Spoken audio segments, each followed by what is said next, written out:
It looks like 2024 was a very difficult year for luxury brand sales, with a lot of large luxury brands experiencing a slowdown in the market. We've seen a slowdown in sales more broadly. We are seeing a lot of factors such as price increases, economic uncertainty, and shifts in consumer behavior, all essentially affecting these brands at a large rate. And if we have a look at how this is impacting the jobs market and the broader economy, we are starting to see some brands start to lay some staff off. We have an article coming from the 5th of February 2025, so just over a month ago, and it's speaking about how there are job cuts now at Estee Lauder, up to 11% of employees, which equates to around 7,000 members of staff, after a sales decline. So, Estee Lauder will apparently lay off between 5,800 and 7,000 employees, anywhere from 9 to 11% of its workforce of 62,000 people. After second quarter sales dropped by 6%, operating income swung from 574 million gain in the same period last year to a 580 million loss this year. The new CEO said that in his first earnings report, well, that's what he did report on. So obviously an absolute shift in trend there, and we are seeing this in so many companies, right?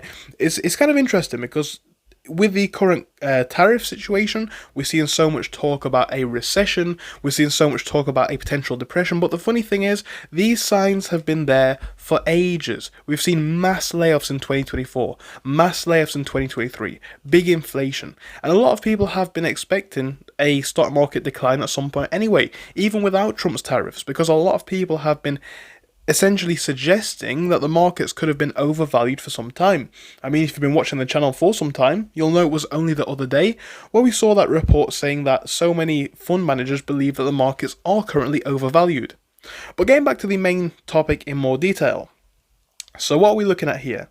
We're looking at a massive change in kind of structuring of Estee Lauder, right, with so many staff being potentially let go. Estee Lauder's second quarter fiscal reports show that revenues dropped by 6% to 4 billion from 4.3 in the same period last year, and the 6-month period revenues are off 6% from 7.8 billion to 7.4. Second quarter operating margin declined by minus 14.5% from, I assume, plus 13.4% in the previous year. Skincare revenues is its top moneymaker, and they are down 12% to 1.9 billion. And Asia-Pacific sales tanked 11% to 1.3 billion in the second quarter. The upcoming third quarter organic net sales are projected to decrease between 8% and 10% compared to last year, with a steep fall in expected travel retail. Yet another shocking company to add to the list, right? And this is just a list that we've been going through for quite some time.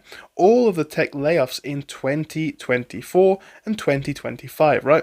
You can just have a look, and it goes basically by month. March 2025, we're seeing some companies. February, we're seeing some companies. Into late December, we saw some companies. In 2024, it's just absolutely incredible. And again, there is Estee Lauder on that list in February of 2025. The cosmetics giant Estee Lauder was cutting 7% of its workforce as a major restructuring plan, and we'll get to this in just a second. The company struggles due to reduced demand, simply put. The company found a lot of issues, essentially, when they looked over a lot of stuff. It really is a difficult time, right? So they need to cut about 10% of their workforce, and we're seeing so many companies speaking of this sort of approach. So many companies speaking of this approach where they're restructuring, they're looking to rebuild the company in a different way. This is just a big market trend. And yes, stock markets are starting to reflect the potential for a recession, but this has been here for a long time in a lot of different markets. Guys, what do you think to this? Was this something that we saw a long time ago with how many layoffs that we had in 2024 and 2025? Was this downturn in the stock market, this so-called recession that we might be entering into, was this an inevitability all along? Do let me know your thoughts in the comments. I do appreciate it. Thank you so much for watching this video and spending the time with me, and I hope I will see you again soon. Goodbye for now. See you later.